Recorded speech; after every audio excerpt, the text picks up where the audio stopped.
যেহেতু বিএনপি হচ্ছে সম্ভাব্য সামনের দিনের সারথি, যেহেতু বিএনপি সামনের দিনে রাষ্ট্র পরিচালনা করবে, সুতরাং তার বিরুদ্ধে এই সমস্ত মেলাইন করে তাকে যত খাটো করার চেষ্টা করা যায়। প্রিয় সহকর্মীবৃন্দ, আমরা একসাথে কোনো লড়াই করেছি, একসাথে আমরা জেলে থেকে কারাগারে করেছি। আমাদের নেত্রী দেশনেত্রী বেগম খালেদা জিয়া 6 বছর অন্তরীণ ছিলেন। আমাদের নেতা এখনো তিনি নির্বাসিত অবস্থা দিয়ে আছেন। আমরা এমন একটা পরিবার নেই যে আমরা এফেক্টেড হয়ে যাব।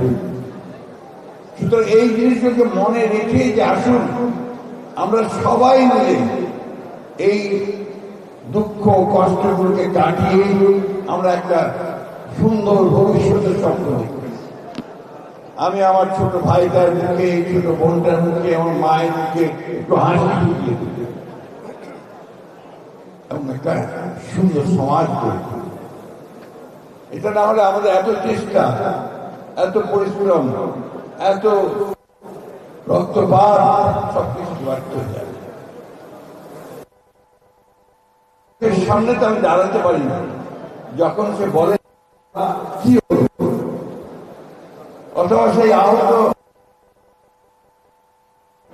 সে যখন অন্ধ চোখে আহত হয়ে অন্ধ চোখে সে বলে আমার ভবিষ্যৎ। এই উত্তরটা আমাদের দিকে, সরকারের দিকে আঙুল দেখিয়ে দিলে হবে না। আমরাও এর জন্য একইভাবে এরকম করব।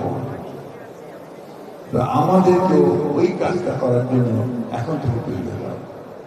আমরা যদি জনগণের মন জয় করতে পারি, তাদেরকে উইন ওভার করতে পারি, তাদের নির্বাচনে আমরা যদি আমাদের পক্ষে নিয়ে আসতে পারি, আমাদের সরকার তার ক্রমসভায় নেতৃত্ব গঠন করতে পারি, তারা ওনার যে সরকার যে কাজকে উনি করছেন, আমাদের যে 30 দফা উনি করছেন, সে এই 30 দফা বাস্তবায়িত হলে আমরা তাদের মুখে হাসি